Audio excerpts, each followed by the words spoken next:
بسم اللہ الرحمن الرحیم۔ ناظرین و سامعین السلام علیکم۔ ایران کا بادشاہ بہت دنوں سے پریشان تھا۔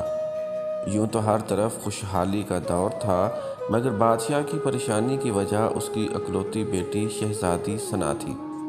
ہر باپ کی طرح بادشاہ بھی اپنی بیٹی کی شادی کر کے اپنے فرض سے دوش ہونا چاہتا تھا، لیکن شہزادی ثنا نے بھی عجیب اعلان کر رکھا تھا کہ جو شخص اس سوالوں کے جواب دے گا وہ اس سے شادی کرے گی۔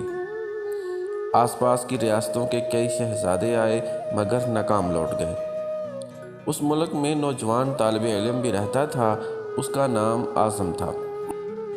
اس نے اپنے والد سے کہا کہ وہ بھی اپنی قسمت آزمانا چاہتا ہے۔ اعظم کے والد استاد تھے اور کئی برسوں سے لوگوں میں علم کی روشنی بانٹ رہے تھے۔ ملک فارس کا وزیر اعظم، بڑے بڑے درباری اور شہر کا قاضی بھی ان کا شاگرد تھا۔ باپ نے بیٹے کی خواہش دیکھی تو بولے، بیٹا اگر تو ناکام لوٹا تو تیرا تو کچھ نہیں جائے گا، لوگ کیا کہیں گے کہ ایک استاد کا بیٹا ناکام ہو گیا۔ اعظم اپنے باپ سے کہنے لگا، بابا بڑے بڑے شہزادے لوٹ گئے، اگر میں بھی ناکام ہو گیا تو کیا ہوا؟ یہ تو مقابلہ ہے، جو بھی جیت لے، اور شاید وہ خوش نصیب میں ہی ہوں۔ آخر باپ کو بیٹے کی ضد ماننی پڑی۔ اعظم خوشی خوشی محل کی طرف چل پڑا۔ شہر بھر میں یہ خبر جنگل کی آگ کی طرح پھیل گئی کہ ایک عالم کا بیٹا قسمت آزمانے محل میں چلا آیا ہے۔ مقررہ وقت پر محل لوگوں سے کھچا کھچ بھرا ہوا تھا۔ بادشاہ تخت پر بیٹھا تھا، ملکہ عالیہ بھی محل میں موجود تھیں۔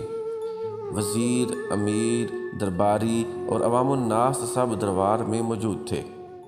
آخر شہزادی نے اپنا پہلا سوال کر ڈالا۔ اس نے شہادت کی انگلی فضا میں بلند کی۔ اعظم نے کچھ دیر توقف کیا اور پھر شہادت والی انگلی کے ساتھ والی انگلی بھی فضا میں بلند کی۔ یہ دیکھ کر شہزادی مسکرا اٹھی اور ملکہ عالیہ بولی، شاباش اے نوجوان، تم پہلا مرحلہ کامیابی سے طے کر گئے ہو۔ دوسرے سوال کے لیے شہزادی کرسی سے اٹھی اور ہاتھ میں تلوار لے کر ہوا میں چلانے لگی۔ کچھ دیر بعد دوبارہ وہ اپنی نشست پر آ کر بیٹھ گئی۔ بادشاہ سمیت ہر درباری کی نظر اعظم پر تھی۔ اعظم کھڑا ہوا اور اپنی جیب سے قلم نکال کر فضا میں بلند کر دیا۔ شاباش اے نوجوان، ہم خوش ہوئے، یہ جواب بھی درست ہے۔ ملکہ عالیہ کی آواز دربار میں ابھری۔ اسی کے ساتھ ہی دربار مبارک ہو کی آواز سے گونج اٹھا۔ دو سوالات کیا تھے، ان کے جوابات کیا تھے؟ اب ہر شخص اس پر غور کر رہا تھا کہ شہزادی نے کیا پوچھا اور اعظم نے کیا جواب دیا۔ لوگوں کے لیے یہ ایک راز تھا۔ آخر شہزادی نے تیسرا سوال کر ڈالا۔ وہ تیزی سے سیڑھیاں اتری اور تیزی سے سیڑھیاں چڑھ کر دوبارہ اپنی نشست پر بیٹھ گئی۔ یہ بڑا عجیب و غریب سوال تھا۔ ہر طرف خاموشی تھی، لوگوں کی سانسیں رکی ہوئی تھیں۔ اب تو اعظم کے ہاتھ پاؤں ٹھنڈے ہوئے جا رہے تھے۔ آخر اعظم کھڑا ہوا اور اپنے دل پر ہاتھ رکھ کر شہزادی کی طرف دیکھنے لگا۔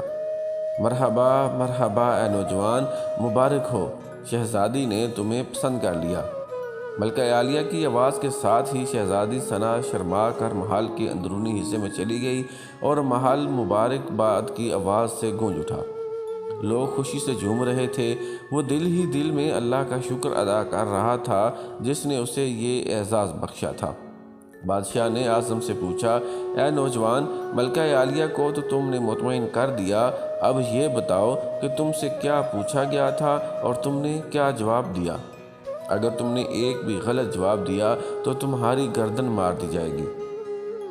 اعظم پر اعتماد انداز میں کھڑا ہوا اور بولا، بادشاہ سلامت، شہزادی نے ایک انگلی کھڑی کر کے پوچھا تھا کہ تم کیا اللہ کو ایک مانتے ہو؟ میں نے دو انگلیاں کھڑی کر کے جواب دیا کہ اللہ اور اس کے رسول صلی اللہ علیہ وآلہ وسلم پر میرا ایمان اٹل ہے۔ بہت خوب، ہم خوش ہوئے، بادشاہ نے مسکرا کر کہا۔ اعظم بولا، اس کے بعد شہزادی نے تلوار چلا کر پوچھا تھا کہ اس سے بڑا کوئی ہتھیار ہے؟ میں نے جواب دیا، ہاں، قلم کا وار تلوار کے وار سے زیادہ کارگر ہوتا ہے۔ ماشاءاللہ نوجوان، تم نے ہمارا دل جیت لیا، تم نے ثابت کر دیا کہ جاہ و جلال، دولت و حشمت کی علم کے سامنے کوئی حیثیت نہیں۔ لیکن تیسرا جواب، بادشاہ نے حوصلہ افزائی کرتے ہوئے پوچھا۔ اعظم نے آسمان کی طرف دیکھا اور کہنے لگا، بادشاہ، شہزادی دربار کی سیڑھیاں اتریں اور چڑھیں، کرسی پر تھک کر بیٹھ گئیں۔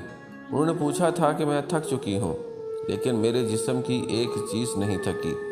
میں نے جواب دیا، دل یہ پیدائش سے لے کر موت تک بغیر تھکے دھڑکتا رہتا ہے۔ بادشاہ نے اعظم کو پاس بلا کر گلے سے لگا لیا اور کہا، اے لوگو، گواہ رہنا، میں نے حق دار کا حق ادا کر دیا ہے۔ میری بیٹی ایسے شخص کی بیوی بن رہی ہے جس کے پاس علم کی دولت ہے، جسے کوئی نہیں چرا سکتا اور نہ کم کر سکتا ہے۔